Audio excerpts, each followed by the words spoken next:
In part one of this series, I share the results of a survey taken in February of 2025. Analyzing the survey, I surmised that traditional Latin Mass attendees seem to be drawn to the traditional Latin Mass more for aesthetic reasons than for theological ones. I also suggested that many people who attend both the TLM, the traditional Latin Mass, and the Novus Ordo Missae seem to think that the TLM is beautiful and reverent, and because of this, it is their preferred Mass. However, it's not always conveniently available, and both the TLM and the Novus Ordo are essentially equivalent. That is, they're both valid and they both fulfill the obligation to attend Mass on Sunday. Therefore, when the TLM is not conveniently available, they will attend the Novus Ordo Missae, even if they prefer the TLM, because the Novus Ordo will fulfill the Sunday obligation. And finally, I suggested that if this reading of the survey is correct, it warrants a response at least three levels. First, we need to examine the goal of the reformers and how such an attitude about validity and equivalency plays into their hands and weakens the traditional movement. Second, we should examine the nature of one's responsibility to attend Mass on Sunday and whether the attendance at either the TLM or the Novus Ordo fulfills that obligation equally in more than a perfunctory legalistic way. And third, we should propose some next steps that will strengthen the traditional movement, thereby providing the spiritual strength and graces needed to address the many and varied ills of the Church today. In this episode, we'll begin to examine the goals of the reformers. With over 60 years of hindsight, discerning the goals of the reformers is simple. The goals were a complete transformation of the Catholic Church into something she had never been before. Now, some might object and say, whoa, the goals of the Church, the goals of the reformers, were different from what actually transpired. The council was just not implemented properly. Well, this objection is addressed in detail in another Boomer episode. But here, it's enough to say that if the council were not implemented correctly, any one of the 6 popes since the end of the council could have said so and demanded a course correction. That has not happened. Pope Benedict XVI came the closest to correcting what he called misinterpretations of the council. But in general, rather than issuing direct corrections, his approach was to view the council within a hermeneutic of continuity with tradition, as he called it, a view that was generally considered as repudiated by his successor, Pope Francis, particularly when he stated that after this magisterium, after this long journey, we can affirm with certainty and with magisterial authority that the liturgical reform is irreversible. Indeed, in a 2013 interview with Reverend Antonio Spadaro, Pope Francis stated that Vatican II was a rereading of the Gospel in the light of contemporary culture, and Vatican II has not yet been fully implemented. Subsequently, with Francis' promulgation of his Motu Proprio Traditionis Custodes 8 years later in 2021, a document that severely restricted the preconciliar traditional Latin Mass, it would seem that Francis was determined to complete the reforms of Vatican II, which in his view could have no continuity with the preconciliar liturgy, and to complete the reforms in a way that could not be reversed by a future pope. Pope Francis' successor, Pope Leo XIV, in his very first meeting with the College of Cardinals after his election in May of 2025, explicitly referred to continuing Francis's program, saying, "Let us take up this precious legacy and continue on the journey." So, While Benedict's efforts may be viewed with admiration, they were an aberration with regard to understanding the goals of the Reformers. This overarching goal of transformation can be further understood by examining the strategies that the Reformers employed to achieve it. These strategies were focused on three connected and overlapping areas: developing a new type of ecumenism, overhauling the Church's worship and sacramental life, and revising the Church's doctrine. And they were carried out in both the conciliar documents and in the post-conciliar implementation of those documents. Today, we'll look at this new type of ecumenism.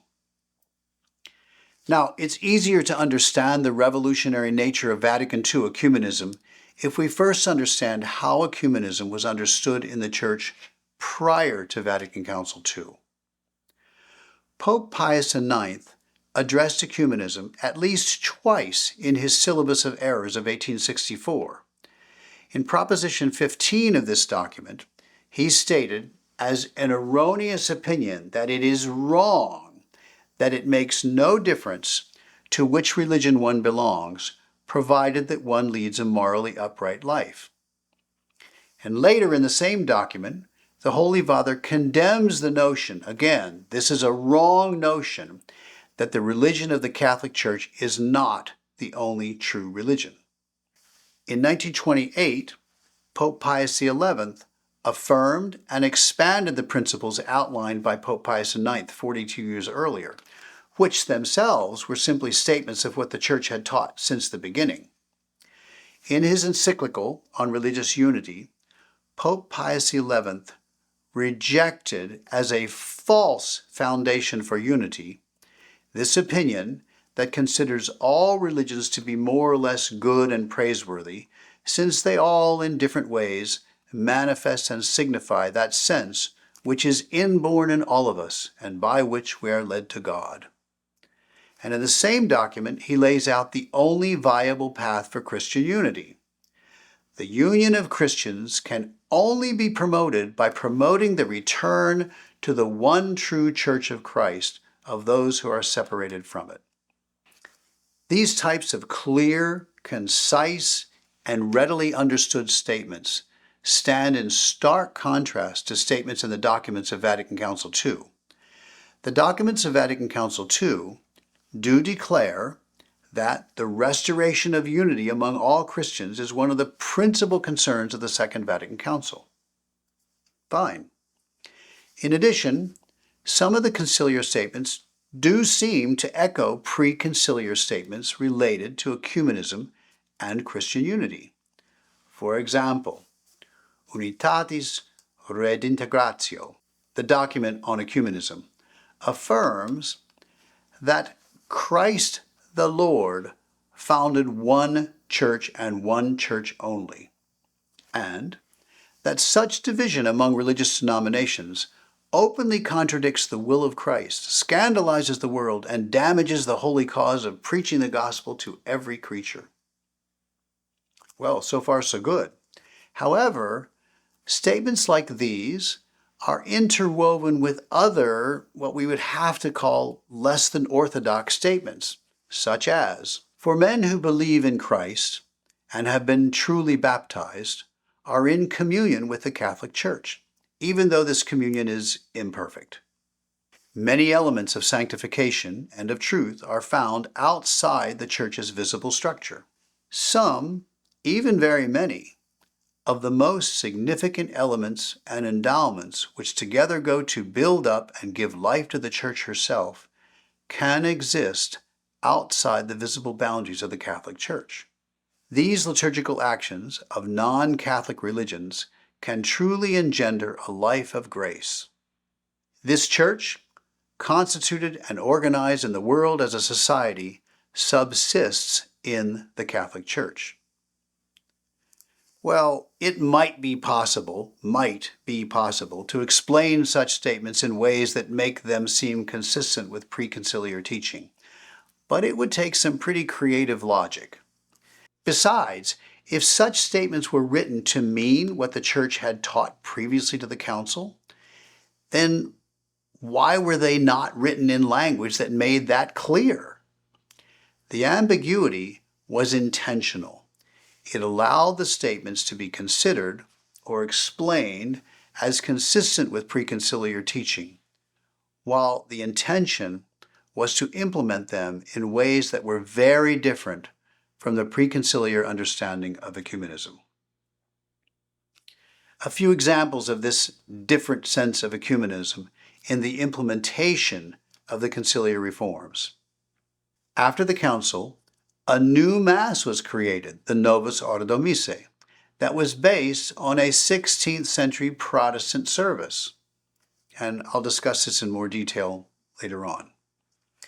In 1999, at the end of an audience with an Iraqi delegation, Pope John Paul II bowed to the Muslim holy book, the Quran, presented to him by the delegation, and he kissed it as a sign of respect. Now, in the preconciliar church, this would have been considered an act of idolatry. In a 2019 document, Pope Francis declared that the pluralism and diversity of religions, color, sex, race, and language, are willed by God in His wisdom. During a tree planting ceremony in the Vatican Gardens on the 4th of October in 2019, held on the eve of the Amazon Synod and attended by Pope Francis, participants formed a circle around wooden statues depicting a pregnant woman, while some knelt and bowed down before them as part of an indigenous ritual performance. These statues were later identified by Vatican officials as Pachamama statues, that is, Amazonian idols. After the ceremony, the statues were placed in the church of Santa Maria Maggiore, and within a week, a gentleman took the statues out of the church and threw them into the Tiber River, after which Pope Francis stated, "As Bishop of the Diocese, I ask forgiveness of those who were offended by this gesture." That is, he asked forgiveness for a person taking idols out of a Catholic church and disposing of them. In January of 2026, at an ecumenical Vespers service concluding the week of prayer for Christian unity at the Basilica of St. Paul outside the walls in Rome, attended by representatives of the Anglican Communion and other Christian communities, Pope Leo XIV emphasized the existing spiritual unity among Christians, saying, "We are one. We already are. Let us recognize it, experience it, and make it visible." Now, these are just a sampling, but they demonstrate the strategy of the reformers to implement a new type of ecumenism, one in which the Catholic Church would accommodate herself to non-Catholic religions rather than attempt to convert them.